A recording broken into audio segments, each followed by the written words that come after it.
C. Verma circular motion numerical 27. A block of mass m moves on a horizontal circle against a wall of cylindrical room of radius capital R. The floor of the room on which the block moves is smooth, but the friction coefficient between the wall and the block is mu. The block is given an initial speed v naught as a function of speed v right. हमें 4 question दिए हैं। तो पहला question होगा the normal force by the wall on the block.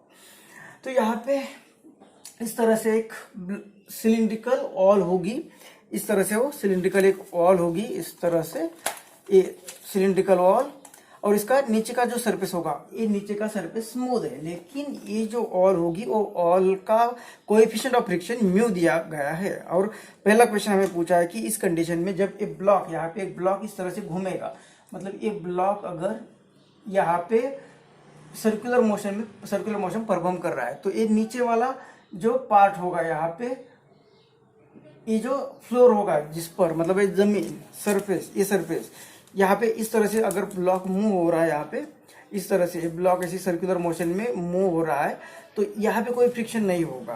तो जो भी उसका फोर्स एक्ट होगा वो साइड वॉल पर, यहाँ पे जो साइड वॉल होगा इस साइड वॉल पर फोर्स एक्ट होगा।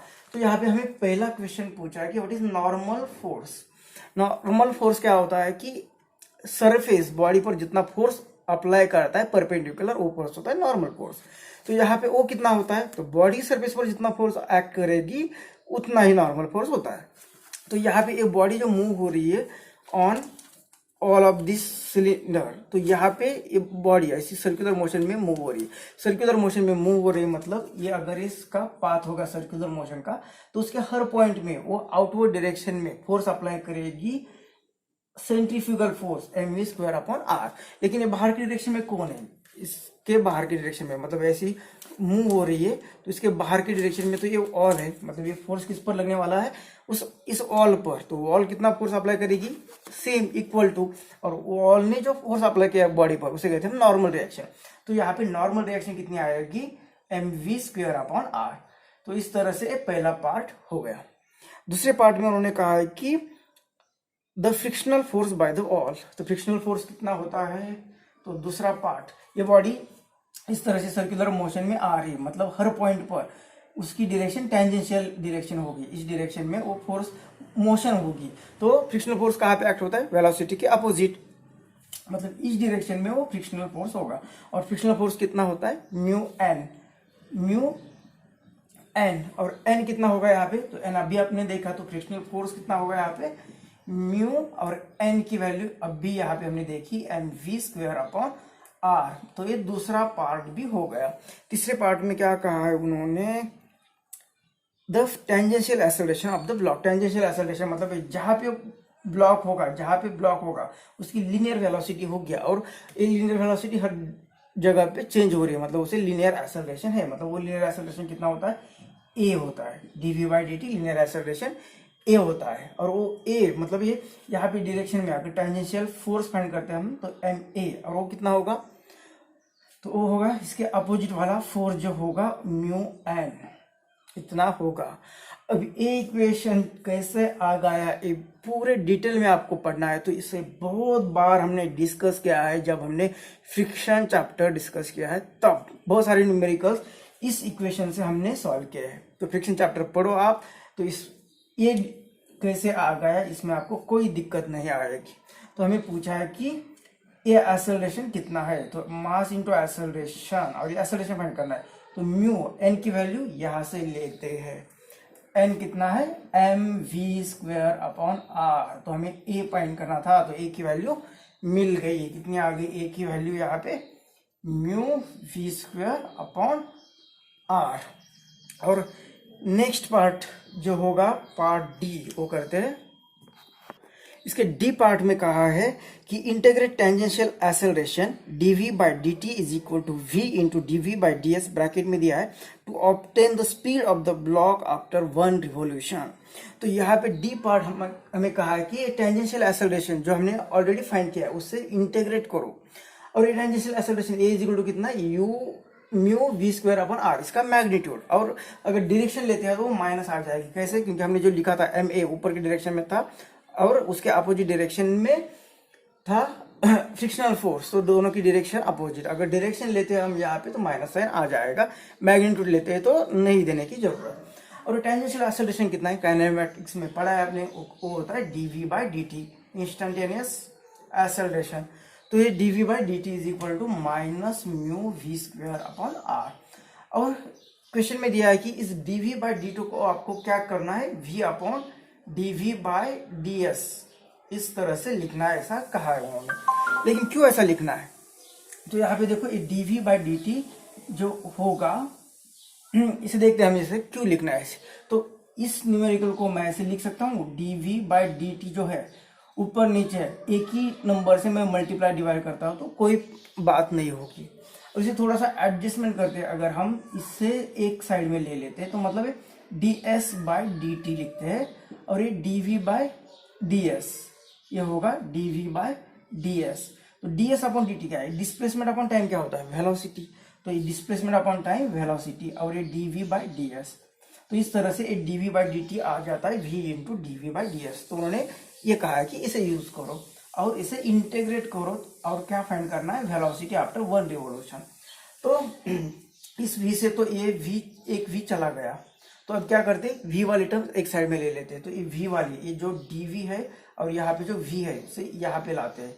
तो यहाँ पे क्या बचा है, ये म्यू और ये r, और यहाँ पे कुछ है ऐसा, उसे इधर भेज देंगे ऐसा। तो ये ds है, उसे इस साइड में भेज देते हैं। अब इसका इंटीग्रेशन ले लेते हैं। तो यहाँ पे इंटीग्रेटिंग, तो ये इंटीग्रेट कर रहे हैं इस इक्वेशन को, मतलब यहाँ पे इंटीग्रेशन और यहाँ पे इंटीग्रेशन हमने रख दिया है, माइनस साइन को बाहर लिख दिया है। अब इंटीग्रेशन लेना है तो इसकी लिमिट्स, मतलब कहाँ से स्टार्ट होता है और कहाँ तक खत्म होने वाला है, मतलब इनिशियल टू फाइनल, इस तरह से हमें लिमिट लिखने हैं। तो ये वेलोसिटी जो दी है यहाँ पे, उन्होंने कहा कि इनिशियल वेलोसिटी v0 है क्वेश्चन में, और वो फाइनल कहाँ तक जाती है तो हमें लिख बोला है कि v के टर्म में फाइंड करो। वैसे ये डिस्प्लेसमेंट कहाँ से कहाँ स्टार्ट होता है, तो हमें क्या करना है कि ये ब्लॉक 1 रोटेशन जब कंप्लीट करेगा तब, मतलब स्टार्टिंग हो रहा है यहाँ से और वो कंप्लीट रोटेशन करेगा एक, तो कितना डिस्टेंस ट्रेवल कर रहा है, तो 2πr। तो ये 0 से 2πr ये उसके लिमिट होंगे। अब इंटीग्रेशन में जो कांस्टेंट टर्म होती है उसे हम बाहर ले सकते हैं, तो इसी को हम इस तरह से लिख सकते हैं, ये म्यू अपॉन आर को बाहर ले सकते हैं। तो ये माइनस म्यू अपॉन आर, और ये इंटीग्रेशन कहाँ से कहाँ तक लिया था, 2πr तक, और ये इधर रहेगा ds। अब इंटीग्रेशन, बहुत सारे नीट के बच्चे होते हैं उनको इंटीग्रेशन नहीं पता होता है, तो उनको एक फॉर्मूला याद रखना है। कोई भी इंटीग्रेशन यहाँ पे अगर डिनोमिनेटर में जो भी टर्म है उसका डेरिवेटिव अगर ऊपर है यहाँ पे, तो इसका इंटीग्रेशन आता है ln ऑफ, मतलब log का टू द बेस e होता है ln ऑफ x। तो इस फॉर्मूला को अगर यूज करते हैं हम, तो इसे कैसे लिख सकते हैं, देखो ये v और उसका डेरिवेटिव dv, तो इसको कैसे लिखेंगे, ln ऑफ v। तो इसका इसे लिखेंगे ln ऑफ v, और ये जो लिमिट्स है ये कहाँ से कहाँ होते हैं, v0 to v is equal to a constant जो ब्रैकेट के बाहर है उसमें कुछ फर्क पड़ने वाला नहीं है, और इंटीग्रेशन ऑफ ds, तो ये भी याद रखना है कि इंटीग्रेशन इसी का भी, ये dx मतलब x का स्मॉल पार्ट, उसे इंटीग्रेट करेंगे तो क्या होगा, पूरा x बनेगा, तो इसका इंटीग्रेशन होता है x। तो यही फॉर्मूला यूज कर यहाँ पे यूज करेंगे। तो इंटीग्रेशन ऑफ ds के लिए क्या लिखेंगे, s, तो यहाँ पे इसका इंटीग्रेशन आएगा s, और limit 0 to 2πr, 0 to 2πr। तो लिमिट कैसे पुट करते हैं, तो लिमिट पुट करना है अगर, तो लिमिट पुट करते हैं ln, और पहले क्या करेंगे, v जो होगा ये ऊपर का v पुट करेंगे, माइनस फिर ln, और ये लास्ट वाला न्यूमेरिकल लिमिट यहाँ पे पुट करेंगे। इस तरह से लिमिट्स पुट करते हैं, is equal to minus mu upon R, और ये s, वैसे ही s की जगह पे क्या करेंगे, पुट 2πr माइनस 0, इस तरह से लिमिट पुट करना है। ये बहुत सारे बच्चों को आता है, फिर भी जिनको नहीं आता है इसलिए ये डिटेल में ऐसे बता रहा हूँ, क्योंकि हमें करना ही डिटेल डिस्कशन। तो ln, फिर अब एक फॉर्मूला याद रखना है लॉग का, कि log a minus log b, इसका फॉर्मूला होता है log of a divided by b, 10th में ही पढ़ा है, तो इसे यूज करो। तो ये क्या आएगा, ln of v upon v0 is equal to a minus mu upon r, ये तो 0 है तो ये रहेगा 2πr। आपको क्या, और ये आर भी कैंसिल हो गया तो ये आया इस तरह से। और आपको ये अभी v अपॉन ए चाहिए, ln नहीं चाहिए, तो उसका एक्सपोनेंशियल लेते हैं। तो एक्सपोनेंशियल ऑफ ln वो आएगा v अपॉन v नॉट, और इधर इसका एक्सपोनेंशियल लेंगे तो एक्सपोनेंशियल ऑफ माइनस जो भी बचा हुआ है क्या है, माइनस म्यू 2πr, माइनस 2π, और ये म्यू। अब हमें v चाहिए, हमें v चाहिए तो v क्या आएगी, ये v नॉट इधर मल्टीप्लाई होगा तो ये आएगा v नॉट इधर मल्टीप्लाई होगा।